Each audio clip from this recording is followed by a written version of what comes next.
CEOs and executives use far too many buzzwords and cliches, and soon that bad language infects every branch of the institution.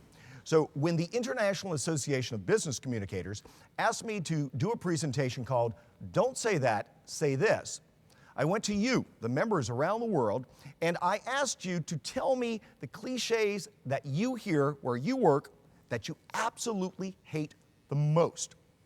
The discussion has gone on our LinkedIn site for more than 5 months. More than 300 people have given us examples of words they hate to hear around the office. So with almost no editing, I've taken your words, I've laid them down in the order you gave them to me, with a few transitions, to create what we will call the worst speech in the world. We urge everyone never to make a speech like this. As you are aware, I'm delighted and pleased to announce some things that we are all unaware of. We're excited and pleased about this innovative, world-class, value-added opportunity to leverage customer-centric opportunities that, at the end of the day, create a value proposition and ROI second to none. Notwithstanding, I think you would all agree that we have to think outside the box if we want to drill down and chase after the low-hanging fruit. This is why our people are our greatest assets, our valuable human capital, especially those recently laid off during the right-sizing, the downsizing, the outsourcing, and the strategic alignment phase, creating an opportunity for us to fulfill our leadership imperative to do more with less as we execute against our objectives. Now, don't get me wrong, we're going to need to utilize long skis and transparency.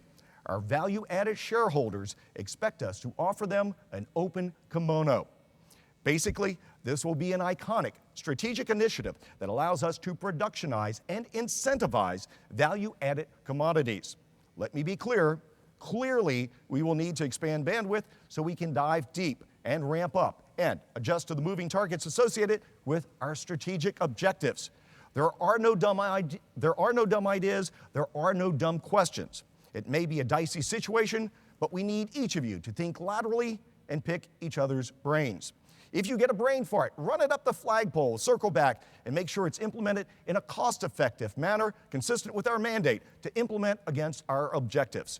In today's climate, you can't have a mega brand, big box, brick and mortar location without tactical execution going forward.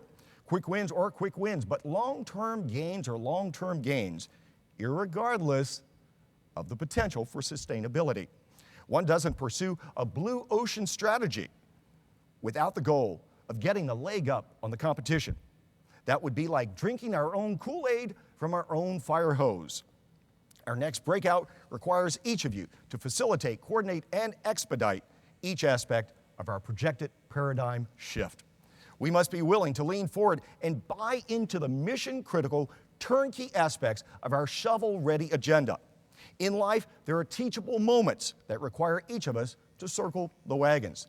That doesn't mean we need to go back to square one or to ground zero. We can harness the potential of our momentum and use that to catapult us forward. Sure, if we say jump out the window, we want you to jump out the window. But at the same time, we want each of you to think for yourself. Some of you will have questions about the synergistic aspects, but there will be time to talk offline and touch base and dialogue about our mission and our core internal audiences. That is why our employee engagement strategy is harnessing the power of social media, which replaces our blogs, which replaces our wikis, which replaced our water cooler talk. We know the general public wants us to peel back the onion and find out if we've hit our sweet spot. We'll provide air cover so you have time to massage it and see what comes out the other side. Cross-functional socialization is one approach, provided we can monetize our deliverables. Some of you may want to let it marinate as you chew on it or mull over it. That shouldn't be, though, something that you stew over. We may want to circle back and dialogue about whether this keeps you up at night.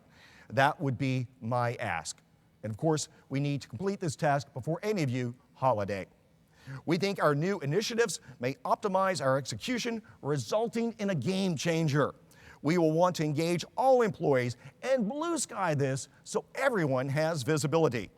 We need to land this one well for maximum impact as we onboard customer engagement engines, including FaceTime for everyone, especially those of you who are lowest on the food chain.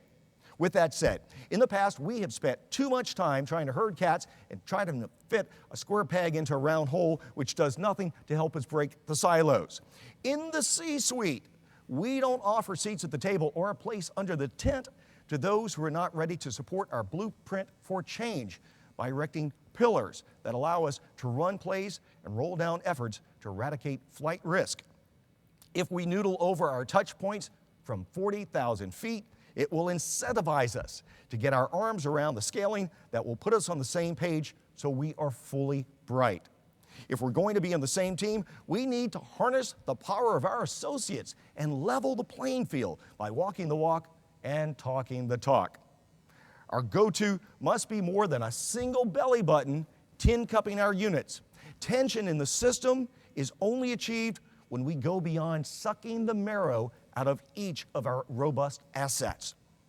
Going forward, we're tasked to find space to hold calibration meetings, to discuss right-shoring opportunities that allow us to task and architect a solution as we champion the benefits of going the extra mile. Now, normally at this point, I would take questions as I conclude, but for the first time ever, I don't think that will be necessary. I think we can simply conclude because each of you has clear marching orders.